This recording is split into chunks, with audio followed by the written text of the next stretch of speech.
Hey there. I just wanted to talk a little bit about the realistics of homesteading. I mean, I can understand how some people become very intimidated by the word homesteading. Because if you watch a lot of videos online, not all, they're not bad videos, they're good videos, but sometimes it could be a little bit overwhelming for somebody just starting out. I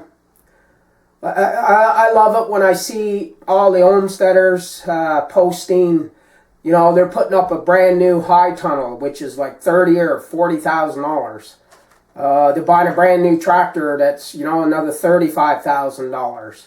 Or they just got a new truck and, you know, or they're going out and they're buying 10 hogs and they're going to make all this money. But that's not realistic, okay? Don't let those type of things intimidate you. I've been homesteading for 15 years. I have never spent $30,000 on anything. My greenhouse that I grow my food in, that we grow year round, might have cost me $100. Maybe. My old truck, the only reason I have it is to get food and hay for my horses. If it wasn't for that, I wouldn't even own one. I'm not a big vehicle fan. I only have them as a necessity. I think they're just a waste of money.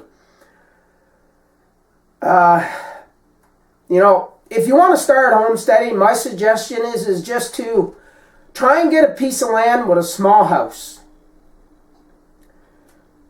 That is the most important part. Not even so much the house, a piece of land. I mean, you can still become a homesteader and live in town or in a city, but you will need land outside the city. But I always advise people, try to find a homestead, a piece of land with a house. A homestead is what you make it, not what you buy. You can't buy a homestead. You can buy a place that has all the infrastructure there for you, which would be really convenient. That would be great. When I bought my place, it was bush. Just bush. It had nothing. But I worked hard. I did most of the work on my property is done by hand. And you know, I kind of like doing it, but there's many a days that I wish I did have a $30,000 or $40,000 tractor. It would help tremendously, but I could never justify spending that amount of money and then look at what it does for me in the long run. It really doesn't do much. Because, I mean, I do no-till gardening. I'm a pretty handy guy. I mean, when I first started doing this, because my grounds and everything were all new, and I was fairly new at gardening, that was a long time ago. So I built a rototiller. I built it out of a pressure washer and an old rototiller that, oh my God, was probably back in the 20s. So I used a pressure washer, a motor from a John Deere pressure washer that somebody threw out that they couldn't get to run anymore. I used a part of a chainsaw, and it still runs today. I've had it for 15, 16 years now. Even though I don't use it, it's at my neighbor's house. He uses it every year. I used it last year because I did a few new gardens down in my pig pen.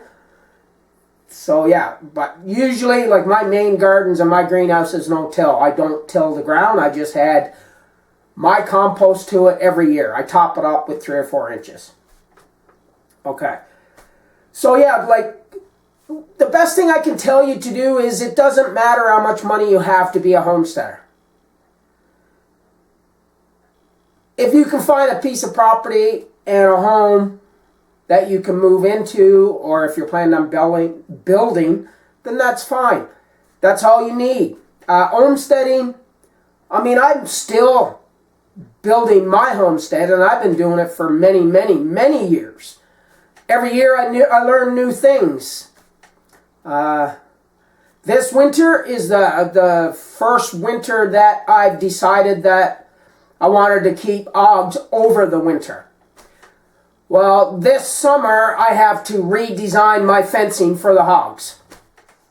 That's something that I learned this year because my hogs keep getting out. This morning I got up and my hogs were running around in the back, which is not the end of the world because my property, or most of my property, is fenced in.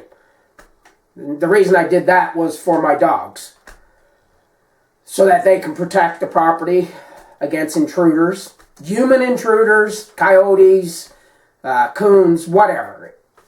But yeah, that's why I have my property fenced in. Yeah, so like I say, a homesteading is what you make it, not what you can afford.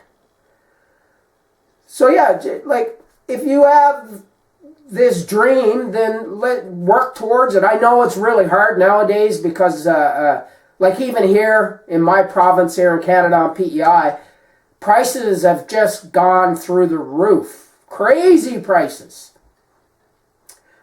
But there is still some places that are out in the country, you can still buy them at a decent price. Not cheap anymore, but decent prices. And don't let people tell you you need acres and acres and acres and acres and acres of land to be a homesteader. You don't. I mean, anybody can be a homesteader. You can be a homesteader in an apartment if you want to be. Grow potted plants. Do whatever you want. Homesteading is what you call homesteading, not what somebody else calls homesteading. For me, my definition of my homestead, I would say, is I grow 95% of my own food, and that's meat, vegetables, and whatever. I make most of my stuff, my cleaning materials, and most of that stuff I make myself. I do make a little money on my homestead. My homestead, I've done a video online about how I make money on my homestead, even though after I watched the video, there was still a few things that I didn't put on it, because I do so much. When you sit down to do a video, sometimes it's pretty hard to remember every little thing unless you take notes.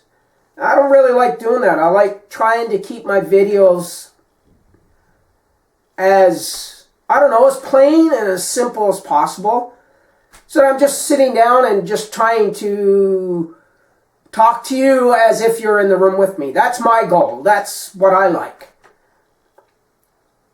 Like for me, it's a way of life more than anything else. So yeah, please don't ever feel intimidated about starting a homestead. I mean, you can learn. That's a part of homesteading. It's a very big part of homesteading. I mean, we're fortunate now that we can go online and learn pretty much anything you want to learn about homesteading. That's a good thing. And there's a really, really a lot of good channels out there. I watch a lot of homesteading channels. So yeah, that's all I wanted to say. I just wanted to encourage some people that don't get intimidated by having to have too much money to start homesteading. As long as you have the land, a place to sleep, to lay your head at night, that's all that matters. You don't need a big fancy house. You don't need a big fancy land. Just a little spade, some seeds, and whatever. That's how you start. You start at the bottom and you work your way up. So yeah,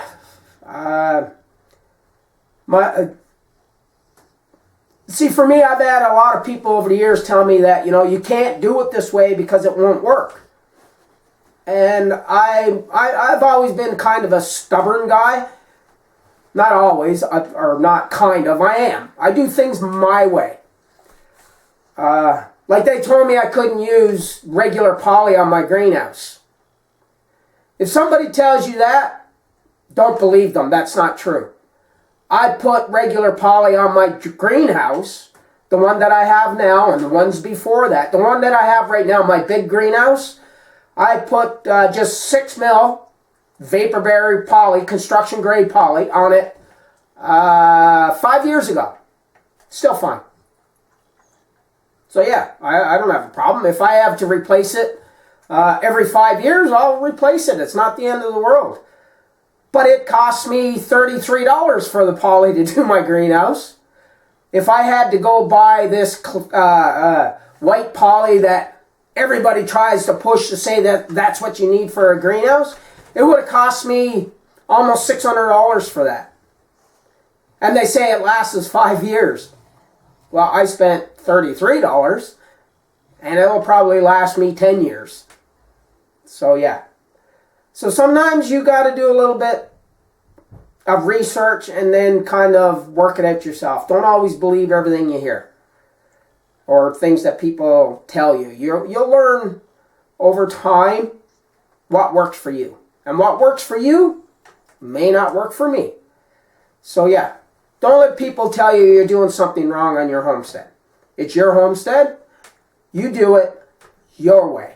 And I believe that is the best way to learn. The best way to learn is to make mistakes. Okay, this is enough about me rambling on today. So, yeah, if you like the video, just hit the like button, subscribe, and maybe leave a comment. It helps with the algorithms of YouTube so that they put my videos out there more. Thanks again.